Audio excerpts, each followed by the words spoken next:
Welcome to the Modern American Library. In this section of the museum, you will explore life in the 1950s, including consumerism and suburbia. As we take you in a journey through time, you will watch as America slowly transformed into the country you know today. In our exhibit, you will see prosperity growing through the nation. After World War II ended, adjustment to a peacetime economy was difficult, as civilians feared that their soldiers would return home as changed men. Thankfully, the economy recovered, bolstered by consumer spending. The economic boom spurred an era of prosperity for the country. Coming out of the war, Americans realized that their hard-earned, steady paychecks for the past 4 years had been saved and not spent, leaving them with a myriad of opportunities to buy consumer goods. They were ready to put their savings to good use. Many Americans had worried about the effects of the end of the war on the economy, but this newfound desire for consumer goods, consumerism, prevented another Great Depression. On the contrary, the American frenzy for consumer goods created an economic boom, altering the course of the 50s and, by extension, the course of the nation. Another major happening of the time was the baby boom. Amidst the triumphant victory in World War II, fear of the looming Cold War, and the promise of an economic boom, many couples sought to expand their family. Spurred on by its increasing prosperity, America saw its biggest baby boom as birth rates soared, resulting in a staggering 76.4 million baby boomers. But it doesn't end there. As the largest generation America has ever seen, baby boomers had a massive impact on the market as industries scrambled to manufacture goods for these new youths. It is under these circumstances that goods such as Frisbees and Barbie dolls became popular. These conditions also resulted in the building of elementary, middle, and high schools as children grew up. Sadly, the baby boom ended up reversing the few leaps forward women had made during the war. As the war effort took nearly 16 million men out of the workforce, women were hired to fill their positions in important defense and war jobs. But when World War II veterans returned and the baby boom struck, women were expected to leave the workforce and embrace their roles as wives and mothers. The baby boom contributed to the ongoing economic boom, which was ultimately driven by consumer spending. Post-war affluence redefined the American dream. The poverty born and hardships of the Great Depression were gone, and the years of wartime sacrifice were over. For millions of Americans during the 1950s, the American dream became a reality more than a dream. Finally, in their grasps was their opportunity to buy their own homes. With the passage of the Servicemen's Readjustment Act in 1944, returning veterans had the economic capacity to realize this new American dream. In the 1950s, America was becoming a more inclusive society where divisions among people became less important. A variety of reasons, including a combination of market forces, government actions, and individual decisions, changed how many Americans lived. Americans, for the first time, moved into the suburbs for varying reasons. Racial fears, affordable housing, and the desire to leave noisy, crowded cities were all reasons that prompted countless white Americans to flee to the suburbs. And no individual prompted the suburban growth more than William Levitt. Levitt's assembly line approach made the houses he constructed extremely affordable. At first, the homes were only available to veterans. Eventually, though, Levittown was open to others as well. Many white families moved out of urban neighborhoods because African Americans were moving in. Many new suburbanites wanted more political influence and control over their children's education. However, most of the people that moved to the suburbs simply wanted to buy their own home. Closely related to suburbanization is the recognition of the Sun Belt, which consisted of the South and Southwest. At the time he was president, Roosevelt lamented the economic condition of the South, believing it was the biggest problem the nation faced in this respect. However, the conditions of the South had already started to turn around during World War II, when military and defense programs heavily invested federal money in it, stimulating economic growth. When the 1950s emerged, increasing levels of defense spending began to shift economic development from the Midwest and Northeast to the Sun Belt. But the Sun Belt was able to grow by means other than the government's interest in defense and military. As the Sun Belt fought for foreign investment, industry began to find the Sun Belt increasingly attractive. With its low taxes and right-to-work laws that outlawed closed shops, industry was drawn to the Sun Belt like never before. The Sun Belt's warm climate also meant that heating bills would be much lower than in other regions of the nation, and the problem of excruciatingly hot summers was solved by the advent of air conditioning. Another result of consumer spending was the beginning of defending industries.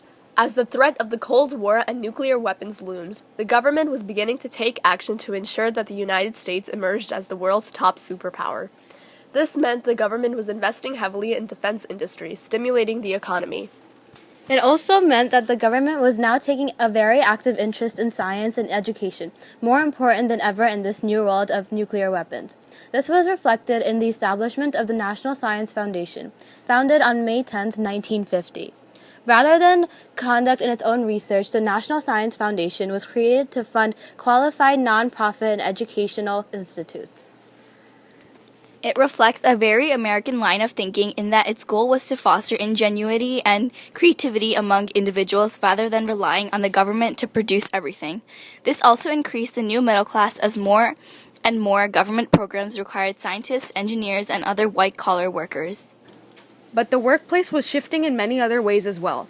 Economic prosperity was further bolstered by increased labor relations. In unprecedented negotiations, General Motors and the United Auto Workers Union paved the way for others with provisions of pension plans, health insurance, and COLAs. COLA stood for Cost of Living Adjustment, and it was a way for workers to be sure that their wages would be protected against inflation. In an unforeseen turning point for labor, the Treaty of Detroit in 1950 gave General Motors workers a 5-year contract which promised wage increases linked to improved productivity. Organized labor now centered around greater efficiency in the workplace as a means of increasing their wages. No longer were strikes the preferred method of dealing with these matters.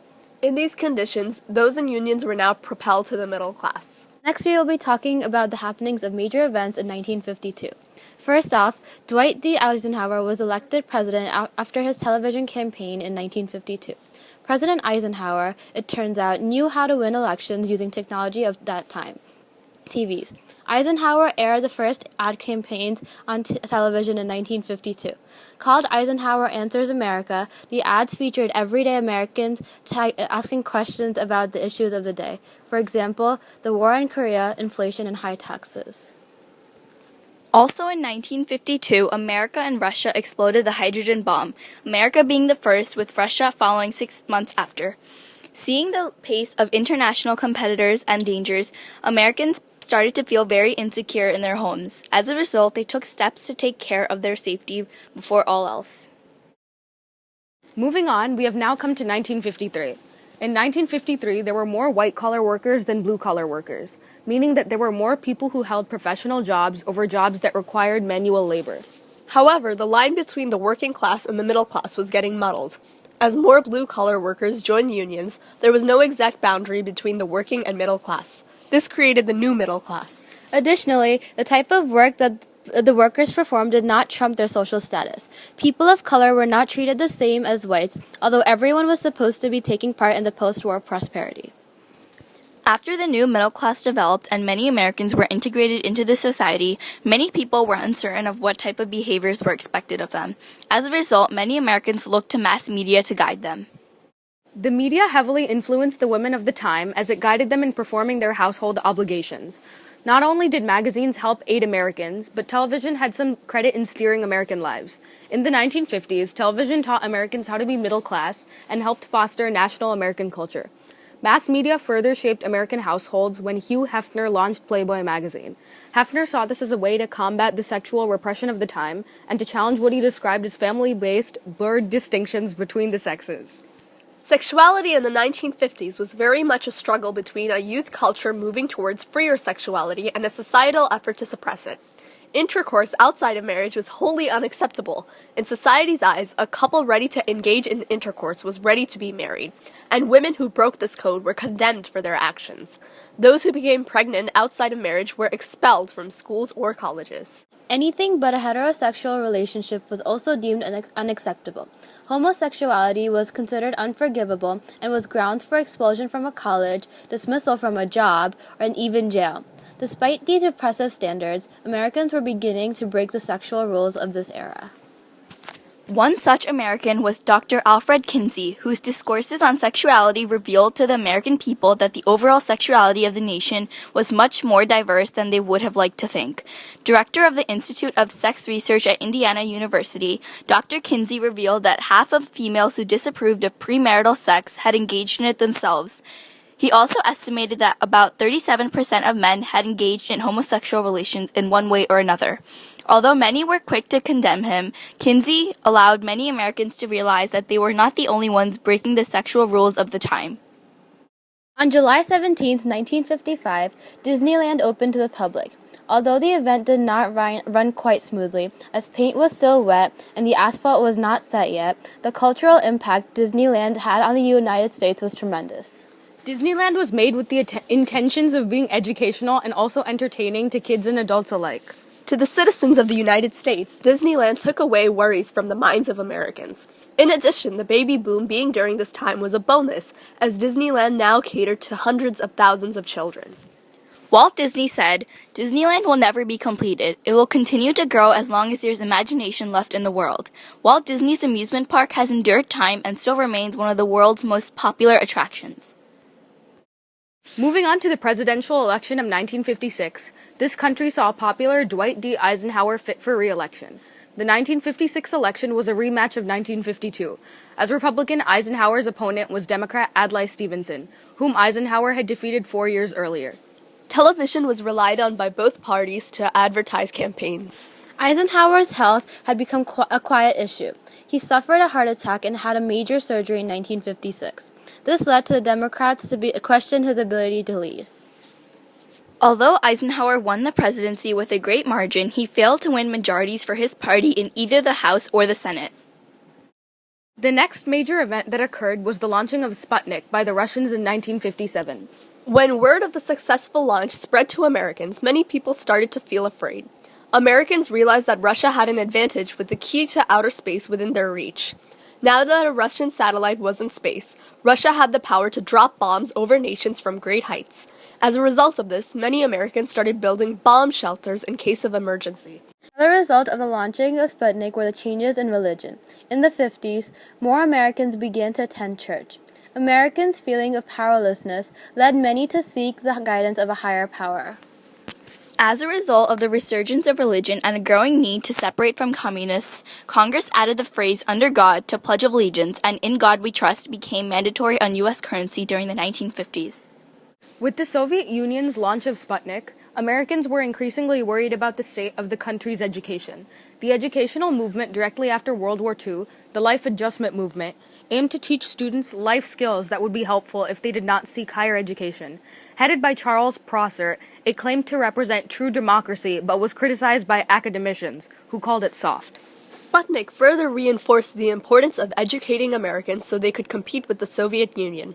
The National Defense Education Act, or NDEA, aimed to provide funding both to improve American schools as well as to promote post-secondary education.